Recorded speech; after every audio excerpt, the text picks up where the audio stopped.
यहाँ पर दुम्न और अनिरुद्ध दो पुत्र होते हैं प्रभु जी के पास में। वर्षों बीत गए, चलते चलते विवाह हो गया।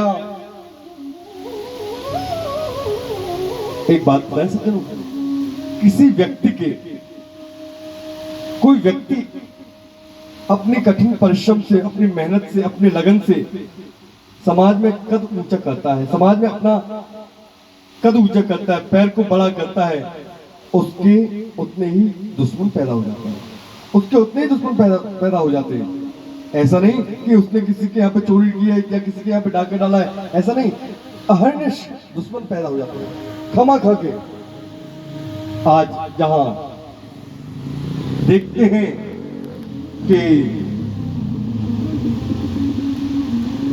पौंड्रक नाम का राजा गुरुदेव के पास में जाता है, गुरुदेव से जाकर पूछता, बोलो गुरुदेव, मैंने सुना है कि आजकल द्वारकाधीश जो है बड़ा भारी उसका नाम हो रहा है, बड़ा भारी उसका वो हो रहा है, साम्राज्य हो रहा है, आखिर क्या है उसके पास में, आपने देखा है?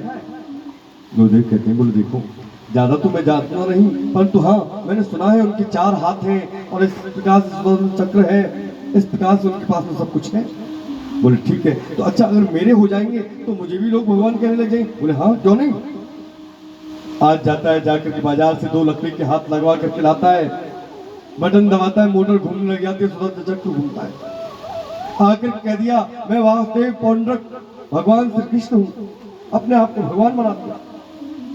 10-20 हजार दास दासियां नौकरी उसने बना लिया, हाँ चेहरा चपाटे उसने भी बना लिए। आकर के आज मेरे गोविंद के पास में सूचना पहुंचती है, महाराज इस प्रकार से बात है। मेरे गोविंद जाते हैं और जहां इसका उद्धार करते हैं, उद्धार करने के पश्चात इनके हृदय से एक ज्योति निकल करके आती है।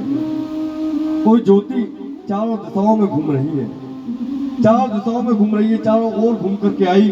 ब्रह्मा कहता है भैया मैं तुझे नहीं रखूंगा, मैं तुझे अपने पास में नहीं रखूंगा। यशपाल कहता है क्यों नहीं रखूंगा?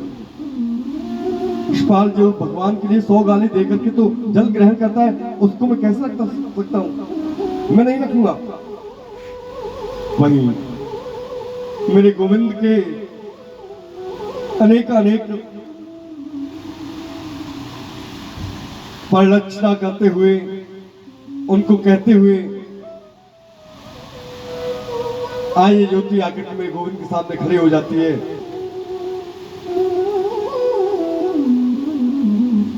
मेरे गोविंद कहते हैं जो मेरे लिए 100 गाली देकर के तो जल ग्रहण करता है, आखिर में कुछ भी ना करता सही, परंतु ये जल भी तब ग्रहण करता है पहले मेरे लिए चिंतन का बहुत बड़ा विशेष महत्व है। सज्जनों, चिंतन कैसे होना चाहिए?